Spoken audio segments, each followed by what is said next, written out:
it's Maureen the Hockey Chick here with your latest hockey updates. First up, Dallas and Detroit played Game 5 of their series on Saturday, and Marty Turco busted out the heroics with 38 saves to lead Dallas to the 2-1 win.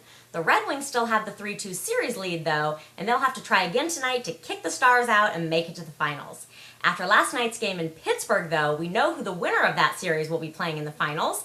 The Penguins crushed the Flyers 6-0 for their 8th straight home playoffs win, and they're heading to the finals. Ryan Malone was a big part of the win, scoring 2 and setting up a 3rd, and Evangelos Malkin, Marian Hossa, Pascal Dupuis, and Eric Staal all had goals as well. The Penguins have come a long way, haven't they, from that no-chance, bottom-of-the-conference barrel they were in just a couple years ago. I'd actually like to see them make it all the way.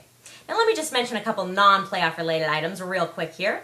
Panthers GM Jacques Martin will continue his GMing in Florida for a few more years. He was given a contract extension that will keep him with the team through 2012.